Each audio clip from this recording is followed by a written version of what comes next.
600 podkast şousuna baxırsınız. Burada ölkənin musiqisindən danışırıq. Bugünkü həmsöhbətimiz Tom Riz müəllimdir. Xoş gəlmisən. Salam. Xoş Necəsən? Yaxşıyam. Necəsən bugün yoxsa? Necəsən bugün həmçinin Necəsən bugün də oradan? Yaxşıyam. Yaxşı. Mən çoxdan da bu sualı vermirlər bu arada.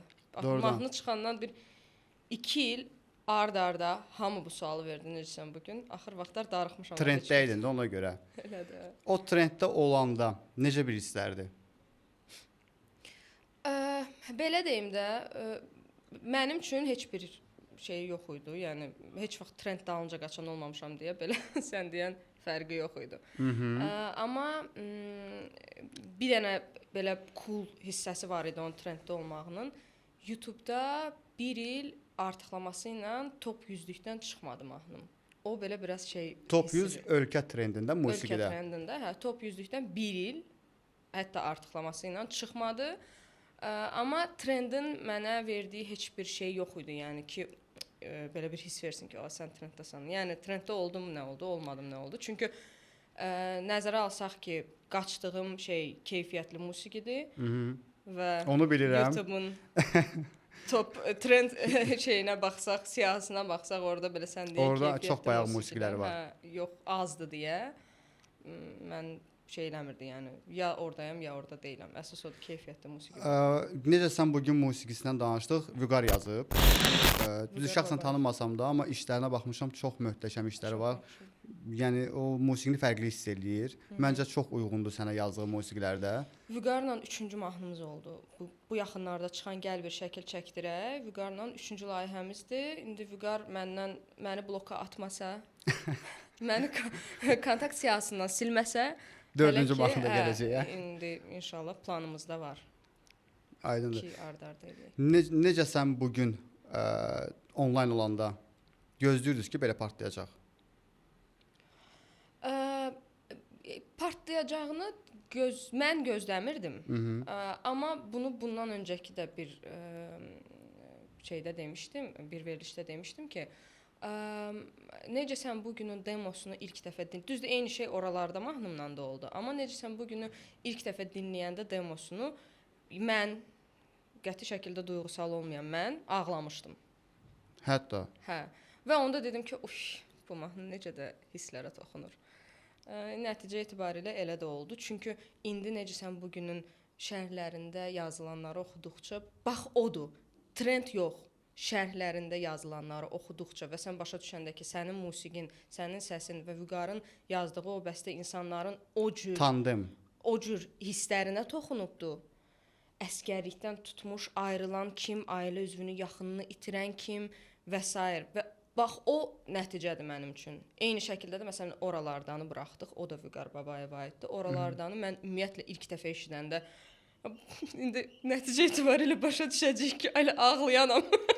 Orada da ağladım. Hə, amma o mahnı Vüqar səni ağladıb. Hə, Vüqar məni ağladır. Ağladır hələ də. Zapslərdə də ağladır.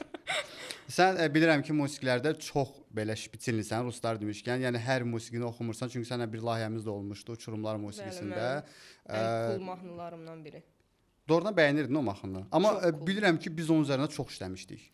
Yəni ay orası belə olsun, burası. Yəni Vüqarı da elə yorurdun, yoxsa?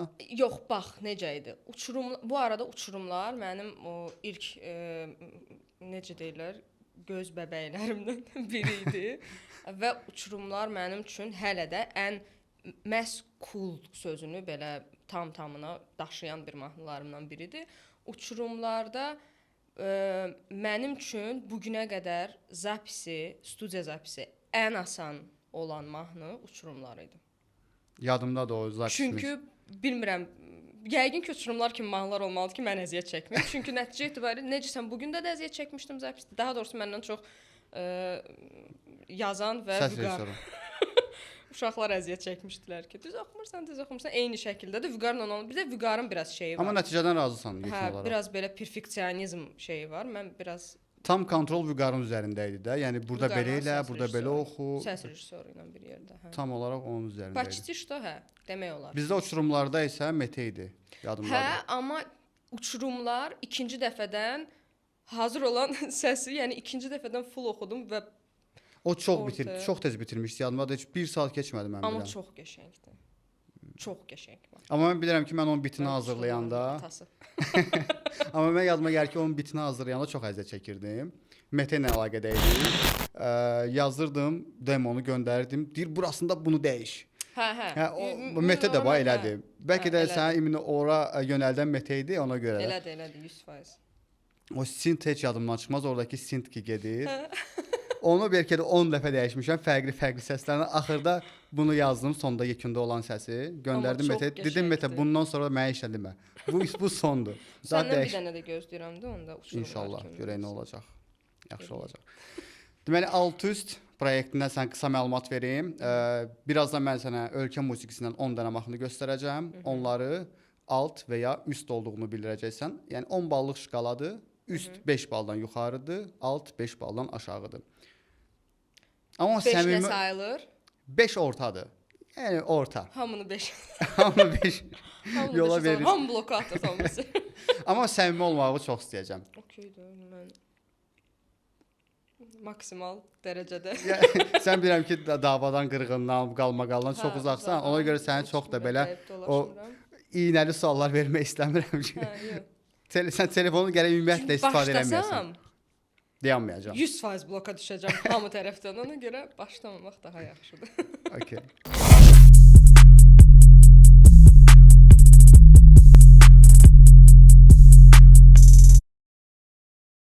Neçə ildir səhnədəsən? Çox qəşəng sual verdin, çünki bayaq bir prezentasiya hazırlayırdım özümlə bağlı, qısa bir prezentasiya işdə və orada o sualı cavablandırmalı oldum. 11-dir məncə. 2013-cü ildə Prezentasiya hazırlayanda dəqiq saymadın. saydım. Yəni tərəddüdlə deyirsən. Yox, baxır hansı səhnədən söhbət gedir də. Məsələn 13-də Eurovision milli seçim turlarındaydım. 14-də böyük səhnə oldu. 14-dən saysaq 11 il eləyir. 1 ili niyə mən orada prezentasiyada sildim ki? Burdan müştərilərə səslənirəm ki, orada 1 il də var. 11 ildir səhnədəsən. 11 il əvvəl ölkədəki musiqi və hal-hazırda səncə çoxmu dəyişib? Yəni yaxşı tərəfə gedib, pis tərəfə gedib? Mən belə deyim də, 11 il əvvəl belə stabil idi. Nə partladan bir şey məncə yox idi. Dəqiq deyə bilmərəm, xatirimdə elə qalıb. İndi pisləşir, amma 20 il əvvəl çox yaxşı idi. Yəni belə bir qəribə şey. Amma bir şey də var ki, indi pisləşib deyəndə 11 il ərzində pisləşib. İndi təzədən qalxır. Çünki bizim hamımızın sevdiyimiz böyük artistlər də indi yenidən canlanma baş verir, yenidən Retro musiqilərin canlanmasından söhbət gedir yoxsa? Yox, elə tanıdığımız və bəyəndiyimiz artistlərin çıxartdığı yeni mahnılar. Çünki onlar da bir ara dayanmışdı və dinləməyə doğrudan da heç nə yoxdur. Çünki 11 il əvvəl mən şəxsən daha çox problem nədədir görəsən? Prodüser problemidir yoxsa onların həvəsi yoxdur, ilhamlanmırlar, yazmırlar? Prodüser ümumiyyətlə Azərbaycanda məncə musiqili prodüser anlayışında bir problem var, sözün açığı. Heç vaxt mən belə çox xarici əgər şeylə, bazarla müqayisə eləsək, o səviyyədə işləyən bir musiqili prodüser görməmişəm, nə yalan deyim, ya da bəlkə də mən tanımıram. Amma problem mənə elə gəlir ki, ümumi bir dəyişim baş verirdi də. Bax bu 11 il əvvəl momentində, həmin o anda o dəyişim başlamağa başladı daha doğrusu və indiki gəldiyimiz hal məndən soruşsaz yaxşı hal deyil. Amma get-gedə dediyim kimi Amma 11 ildən sonra daha yaxşı olacaq. Yəni sənin sözündən elə çıxır. Yaxşı olacaq. İndikindən daha yaxşı olacaq. Yaxşı olacaq 100%. Yəni bu ötdüyümüz 11 il o deyil idi. Bundan sonraki 11 il yaxşı olmalı. Ötdüyümüz 11 il ondan əvvəlki 11 ili götürsək müqayisədə yaxşı deyil idi. Amma bundan sonraki 11 ilə inanırsan. Mən inanıram, hə. Yəqin ki. Bu 11 ili bu 11 ili qısaltmaq üçün nə etmək lazımdır səncə? Söhbət əgər indi bizim vəziyyətimiz niyə bu qədər bayağı musiqilərin trenddə olmağından gedirsə, Onu dəyişmək mümkün deyil. Dəyişmək mümkün deyil olmağına, amma ən azı məsələ bilirsiniz nədir? Bu gün səhər əslində bura gələndə onu fikirləşdim ki, bu sual gəlsə nə cavab verərəm? Çox qəribə bir şey var ki, radioda bayağı musiqi eşitmərsən. Çox qəşəngdir bütün radiolar. Amma televiziya niyə o haldadır? Yenə bütün şərhlər gələ bilər ki, sponsordur, nə bilim özəl kanallar və s. və ilə axır insanlar pul qazanmalıdır. Yox mənim əzizim. İnsanlar kütlənin, millətin zövqünü korlayaraq pul qazanmamalıdır. Bir şey vurğulayım. Bundan əvvəlki verilişdə Seyran idi qonağım. Bu mövzudan danışdıq. Televiziya və radio. Seyran məsələn TMB-nin televiziyasına baxır. O deyir biz əlbəttə ki o sualı verdim ona ki pulla efirə mahnı verirsiniz. Əlbəttə veririk. Bunu bütün televiziya və radiolar eləyir. Amma sənin məhsulun yaxşı olmalıdır. Sənin məhsulun yaxşı olmayandan sonra biz onu verməyəcəyik. Yəni heç bir pula verməyəcəyik. Deməli burada artıq müəyyən televiziya və radiolardan söhbət gedir. Və müəyyən aparıcılar. Hansı ki öz proyektlərində bunları eləyirlər. Hansı ki aparıcıların reytinq və dediyim kimi pul. Çünki hansısa sponsor gəlir, sənin reytinqinə baxaraq o pulu verir də sənə sponsorluq durmaq üçün. Amma yəni bizim indi danışdığımız belə gətirir çıxarır ki, müəyyən aparıcıları sadəcə olaraq uzaqlaşdırmaq lazımdır. Hansı aparıcılardır o? Mən televizora baxmıram, onun üçün bilmirəm. Bir ikisinin adını ya kəsərik burada, kəsərik. Mən niyə burada qırğın salım ki? Kəsərik deyir, qaraldır da oranı. Yox, amma müəyyən aparıcılar var burada ki, süni intellektdən adını deyir, falan kəs, o falan kəs. Yox, mən sözün açığı bir dəfə mən normalda susuram o aparıcılarla bağlı belə nələrdir. Amma bir gün susmayacağam. Bax falan kəs səsən. Yox, məsələn keçən dəfə paylaşmışdım. Susuram deyəndə 1-2 dəfə olub ki, o qədər absurd fikirlər bildiriblər ki, və mən onu mən normalda storiesdə də paylaşmıram da elə şeylər. Amma o qədər qeyri-etik ifadələr istifadə eləyirlər ki, tək şeydən söhbət getmir ha. Çağırdıqları müğənnilərə qarşı hörmətsizliyi onu vəbşə bir kənara qoyuram. Yəni sən bir insanı qonaq çağırmısan, hansı ixtiyarla ona qarşı hörmətsizliyi göstərsən? Bu ayrı. Deyək ki, müğənni o şərait ona yaradıb. Ümumiyyətlə verilişinə gedərək. Amma izləyiciyə qarşı olan o hörmətsizliklər mən bir dəfə bu yaxınlarda deyəsən paylaşmışdım. Yəni o belə bir ekstra məni şeyləmişdi ki, yəni sən niyə, kimsən, necə? Kim idi ki? Deməyəcəm. Instagram followerlarım bilir kimdən söhbət gedir. Yəni cidden mən heç bilmirəm söhbət kimdən gedir, heç təsəvvür də eləmirəm. Çünki əslində belə məşhur 1-2 nəfərdilər də əsas belə bayağı artistləri indi şeyləyən. Məsələ yenə də deyirəm, heç artistin də günahı yoxdur. Okay, qulaq asıram, amma sən onun təbliğatını aparırsan və bu pisdir. O verilişlərə getmərsən. Yox, heç bir pula. Heç bir pula. Bəlkə 1 milyon verirlər. O verilişlər də məncə məni çağırmaz. Amma yox, nə 1 milyon heç bir halda. Mən normalda verilişlərə getməyi sevmirəm. Ümumiyyətlə TV verilişlərini sevmirəm, amma soruşsan ki, yəni mənim getdiyim ya ictimai televiziyanın verilişləri olur, ya da ASTV-nin.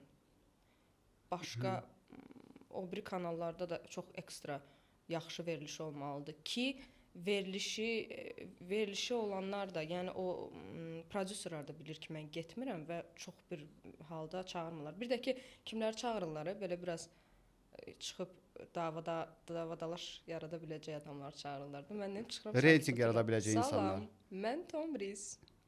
Salam, mən Tomris. Yaradıcılıq niyə belə gec-gec olur?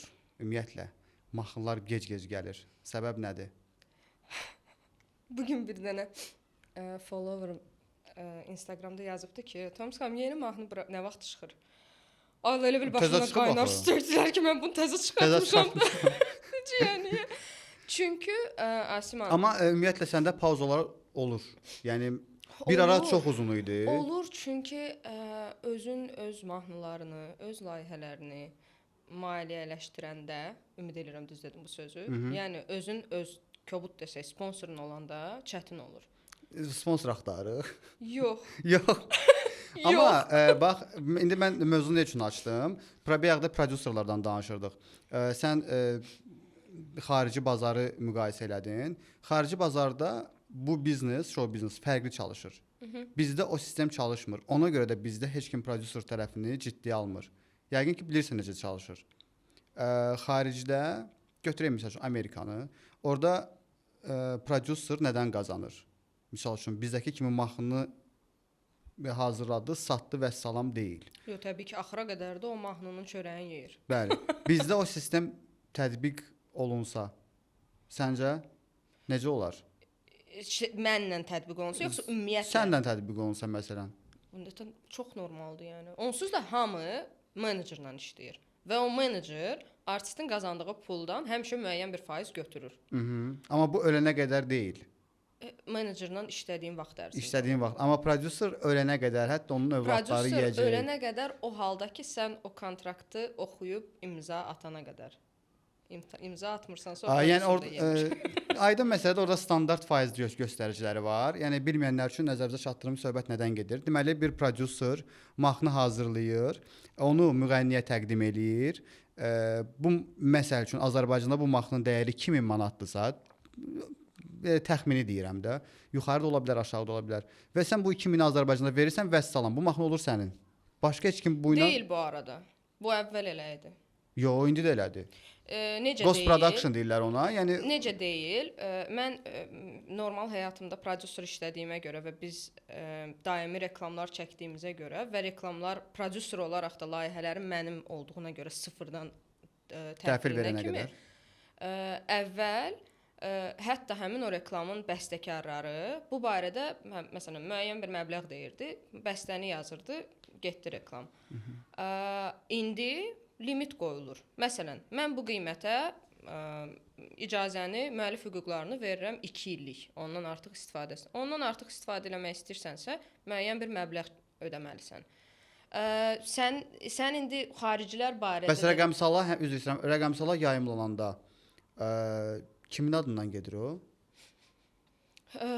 Yəni bu 2 illik belə şifahi verir də onda. O reklam onsuz da heç rəqəmsal. Yox, imzalanaraq, məsələn, atıram, en summanı verdin bəstəkara, onun mahnısı 2 il efirlərdə və s. və ilə axır bu məsələn sahibkar öz reklamda o mahnını istifadə edə bilər. 2 ildən sonra müəyyən məbləğ ödəyir və müəyyən yenə vaxt üçün uzadır o prosesi. Aydındır. Sən dediyin reklam çəkilişləri, kino falan bu başqadır. Amma musiqiçi üçün əslində indi düzdür bu barədə yəqin ki Mete nə vaxtsa qonağın olsa daha dəqiq deyə bilər, amma bəstəkarla ifaçının şeyi olur. Daxildə. Yox, müqavilədən də başqa o rəqəmsalların daxilində bölünmə şeyi var, sistem. Bilirəm, o sistem bilirəm. O hər hansısa bir artistlə çalışanda olur. Məsəl üçün məndə Eyüp Yaqubla remix var. Orada da müəyyən sistem üzərində bölünür. O başqa. Bir də var, sən artistsən, mən prodüseram, mən mahnı yazıram, verirəm sənə. İfaçı sənsən.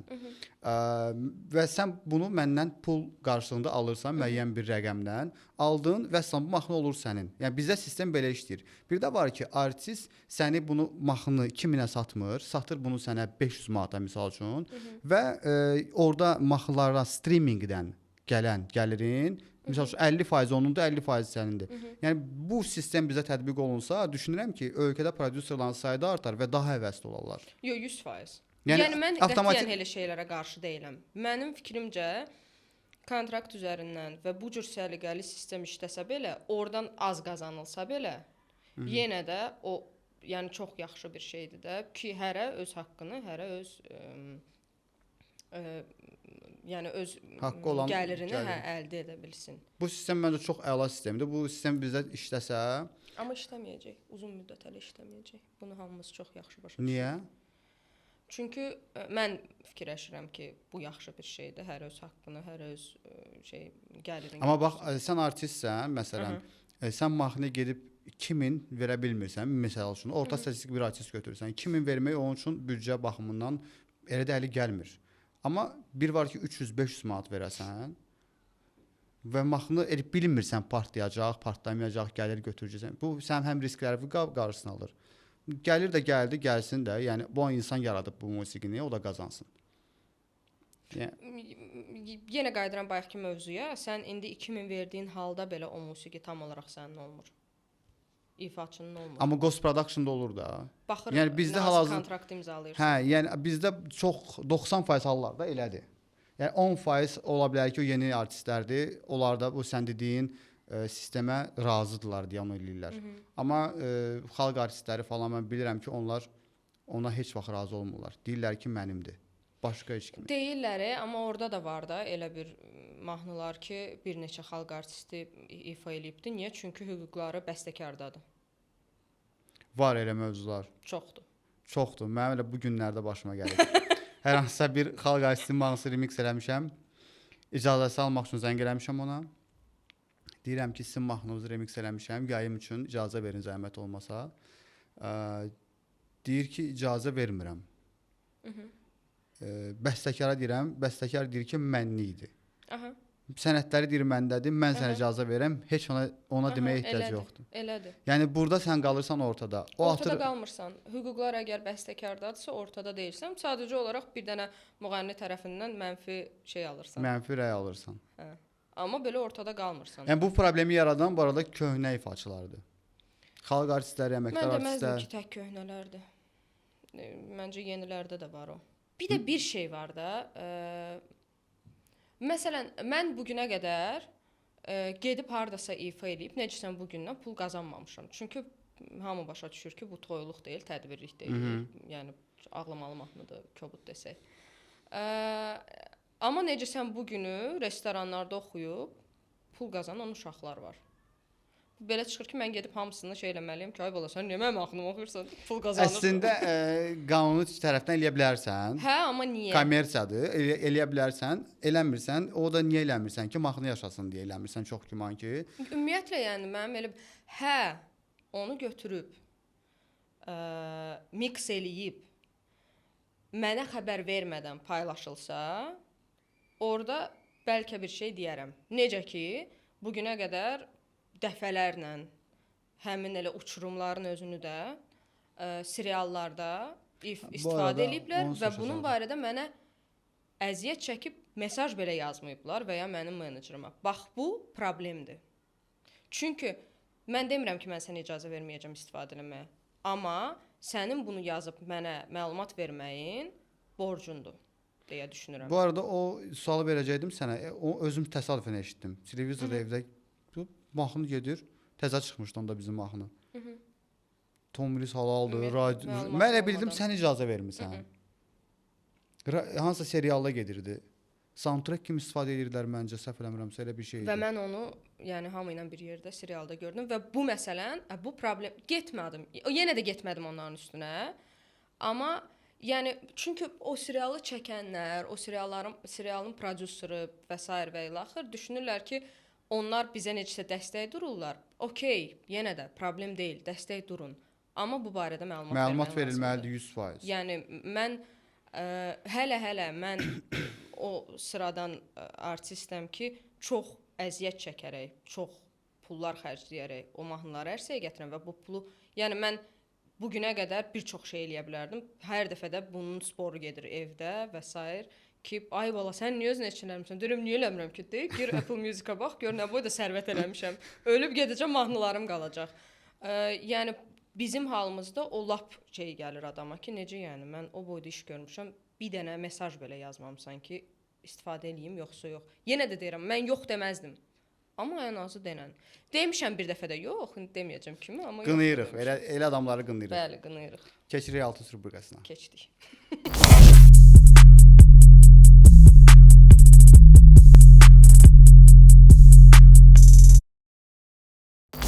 Keçdik altı rubrikasına. Hal-hazırda Tomris sənə ölkə musiqisindən random şəkildə 10 mahnı göstərəcəm. Alt və ya üst olduğunu deyəcəksən. Alt 5 baldan aşağıdır, üst 5 baldan yuxarıdır. Balı da deməliyəm.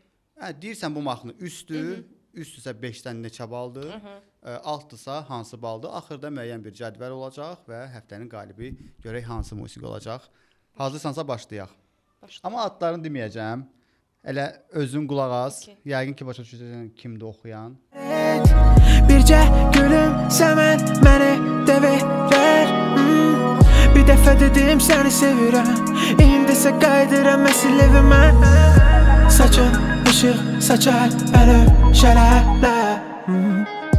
Bizi sanki Rıza Bənövşələr. Rıza, hə. Rızanın da məndə olan sadəcə sevgi səhv eləmirəmsə. Rıza xoşuma gəlir ümumiyyətlə. Həm səs tembri, həm çitqası. Amma Söhbət bu mahnıdan gedir. bəli. Mahnını eşitməmişəm, yalan deməyəcəm. 6 üst deyə düşünürəm. Üstü. Okey, davam edirik növbəti mahnı ilə. Bu mahnıya məncə yaxşı qiymət verəcəksən. Biraz musiqinin səsini artır. Pəncərəmdə gülər yüzü, səhvlərimdə ürək izi, yol üstündə bir sərfəsi, həyat sən də qəribəsən. Pəncərəmdə gülər Zeynallı, Aysel, həyatdır. Orxanla Ayselin bundan əvvəlki mahnıları daha çox xoşuma gəlirdi, sözün açığı. Buna da tam olaraq yenə yalan deməyəcəm, dinləməmişəm. Belə hissə dinləmişəm. Üst 8 yəqin ki. 8 yaxşı baldı ya. Mən onu gözləyirəm, görüm ki. Hə, okey, yaxşı davam edirik.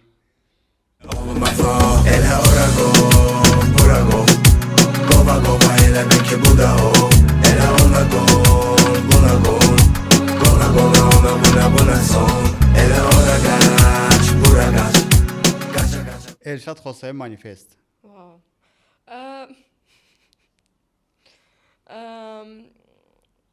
Playlistə əlavə eləyərsən. Yox, yəqin ki. Eşitməmişəm mahnını. Bu yeni buraxıb mahnını, Manifest konserti üçün buraxmışdı mahnını. 5 Orta. Okey. Davam edirik.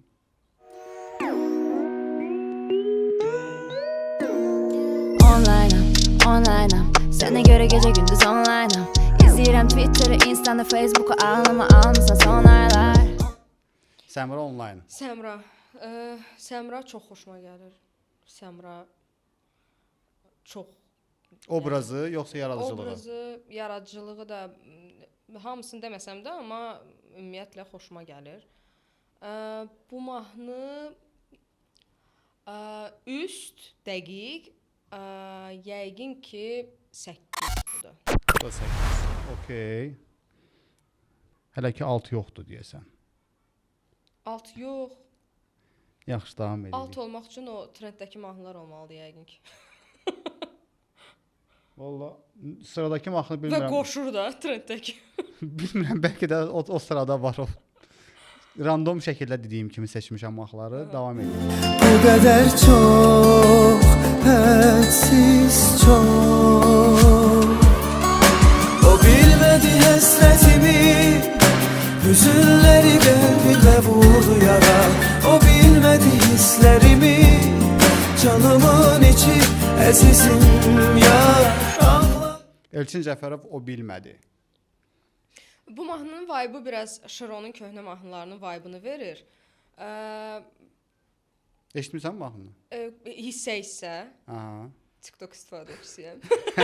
Sən deyəsən tam olaraq musiqilərə qulaq asmırsan. Hə, çox şey. Məndə bir dənə şey var. Bir dənə mahnını bəyənirəmsə, məsələn 4 gün dayanmadan onu dinləyə bilərəm. Hətta bu yaxınlarda biri var idi. Cavidin bir mahnısı var. Əslində köhnə mahnıdır, amma çox qəşəng mahnıdır. Onu Buzovnada yaşayıram. Elə bil işdən Buzovnaya qədər non-stop o getdi qulaqlıqda. 58 kilometr məsafəni o Hə, mahnıya bir dənə mahnı belə şeydə loopda. replaydə. Bu mahnı qəşəng mahnıdır. Üstü 7. Gözləyirəm mən daha yaxşısı, daha belə şey ola bilər deyə 7 verirəm. Ola bilər, hər şey ola bilər. Bilmirəm. Yəni random şəkildə seçilmiş Daşdanmayım da mahnılar. sonra. Хорошо, gedirik, davam edirik növbəti musiqi ilə. Sən mənlə, mən də sənlə tarix yazırıq tək qələmlə. Üzündə güllər açır hər güləndə, qıra bilmərəm gülü dərdi səndə. Sən mənlə, mən də sən. Ayaz Babayev, sən Ayaz. mənlə. Ayazın məncə ən yaxşı 3 mahnısından biridir bu. Amma səhv eləmirəmsə 7-ci yerdədir dinləməyə görə. Amma mənim üçün ən yaxşılardandır. Həm musiqisi, həm ifası, həm də sözləri. Üst üst 8 deyərəm buna. Yox, 8-ə. Hələ 8-dən yuxarı çıxan olmayıb deyəsən. Bildim mən. Okay, yaxşı, davam edirik. Doymuşsan, bana uymuşsan. Bu sevgide yazdı. Layıksam azdır, kalbime bir. Sanma bu nazdır. Axı sen anlamazdın. Sevda Əkbərzadə. Hisslərim dumanda. Üst 8-dən yuxarı çıxdıq yoxsa yox hələ? fikirləşirəm daha yaxşısı ola bilər yoxsa yox, amma üst 9-dur dəqiq. Aha, bundan sonra 3 dənə mahnı qalıb. Üst 9. Üst 9. Yaxşı. Davam edirik. Öz mahnısını gözləyir də sən demə, ona qoymaq üçün. Yox, mən çalışıram ki, qonağın musiqisini qoymayım. Zarafat eləyir. Ay, davam edirik. Adı yoxdur ama pullar uçur. İndiden növbəti sonlar üçün. Qoluma gir, rəqs edər. Vədişlərim bizi tərk edər. Gözünü yum, rəqs edər. Daha doğrusu səs çox tanışdı amma kim? Naton, Hə. rəqs edək.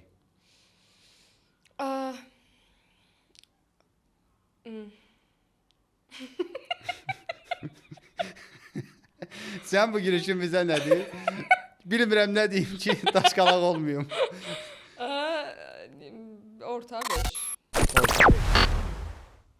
Orta 5 sanki altdı mən istəyirəm. Sadəcə Heç kimin xətrinə dəymir. heç kimin xəttinə dəymirsən. Amma altlıq deyil də, yəni altlıq Altlıq deyil, mahnılar var. 100%. Bu altlıq deyil. Deyil. Ona görə sadəcə mən dinləyicisi deyiləm. Məncə bu gün siyahıda altlıq mahnı məncə yoxdur. Bəlkə də, Hey. amma bundan sonra 2 dənə mahnı var Qırğın yəni də. düşərdi. Hə. Amma yəni də 2 dənə mahnımız qalıb, bilmək olmaz. Yüreğimde o sanki buz. Benim yüreğimde o duygusuz. Gel onu ışık, nefes ver. Hislerime ses ver. Gözlerime bak ve sus. MC Murad, Elvina, sanki buz. Yaxşıdır. Amma məndə bir şey var ki, mən Azərbaycan dilində oxunulan mahnıları ekstra qeyri-Azərbaycan dilində ifa olunanda bəyənmirəm. Yəni Azərbaycan dilini dəyişməyə çalışanda. İntonasiyasını. İntonasiya ya nə bilim ingilis dilli tərzində oxumaq və ya rus ləhcəsi ilə oxumaq, baxmayaraq ki, özüm normal həyatımda rus diliyəm, amma Azərbaycan dilini çox belə Yaradıcılıqda əzəndə, olmaz büzəndə yəni. sevmirəm. Olar, amma mən sevmirəm. Bu mənim şəxsi fikrimdir. Ona görə alt 4 Alt 4. Düşdü aşağı siyadakı. düşdük. Yaxşı. Sonuncu musiqi qalıb. Onu da dinləyirik, yekunlaşdırırıq. Niye insan beladi, beladi, beladi? Niye dünya beladi, niye dünya beladi? Niye dünya beladi, beladi, beladi? Nəticə etibarilə başa düşdü ki, mənim Azərbaycan mahnılarından Anlayışım yoxdur. anlayışım çox azdır. Rauf idi bu. Rauf idi. Rauf idi. Dünya adlı singlı.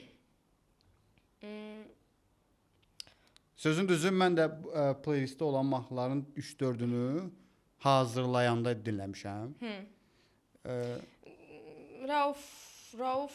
Raufun bilirəm ki, daha yaxşı mahnıları var. Var.